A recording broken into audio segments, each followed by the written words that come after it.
Hello guys, welcome back to my channel. This is John Joseph Vlog. For today's video, magluluto tayo ng patula with miswa na may sardinas at malunggay. Napakasarap po ito guys. Masustansya, healthy food. Kaya kung mahilig ka sa gulay, tsak itry mo na to. Napaka budget meal. Pasok sa budget at bulsa.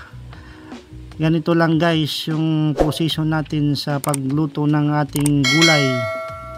Unang-una, balatan muna natin yung ating patula at nasa screen yung kabuuang recipe ng ating ginamit na mga ingredients.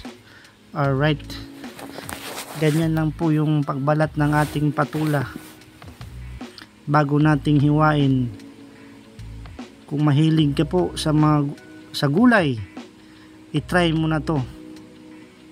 Napakasarap po to. Wala po itong katulad. At ganyan lang yung paghiwa ko.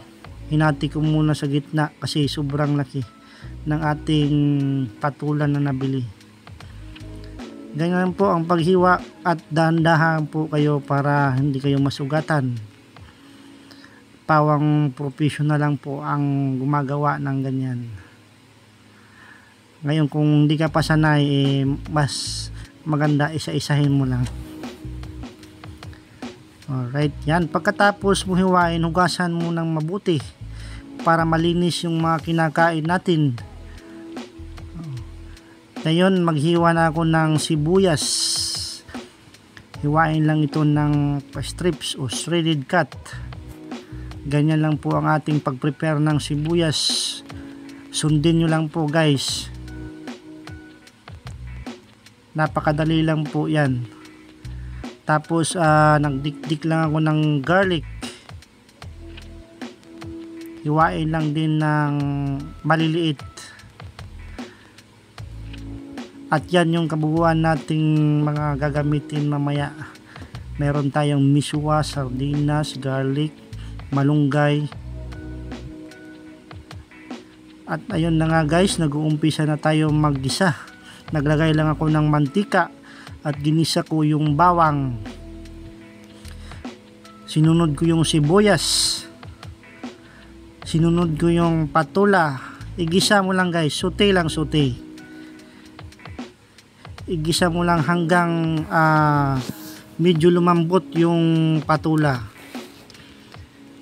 Season mo lang ng paminta.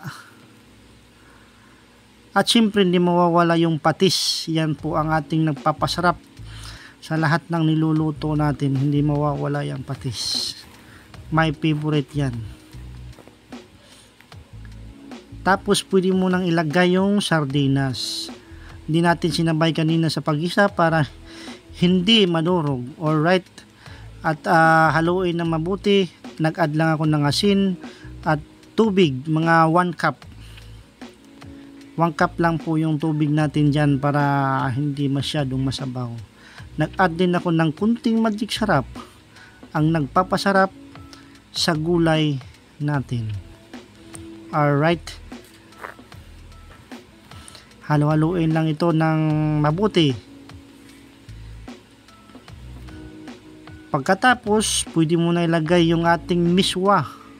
Kung wala kayong miswa, pwede sutanghon. Pwede rin udong. Depende sa trip nyo o panlasa nyo. Kung ano yung prepare nyo na gustong ilagay dyan. Ganyan lang po kasimple magluto ng ating gulay. Ng ating patula. At akititikman para kung kailangan i-adjust, mag-add lang po tayo. Pero sa akin ngayon okay na. Pag malapit na maluto guys, ilagay muna yung malunggay. Then malapit na yan maluto guys. Yan na nga guys. After 1 minute luto na yan guys. Pwede ka na mag ano ng kanin. Tsak, ubos na naman. Taob na naman yung kanin mo. Thank you guys for watching. Bye bye.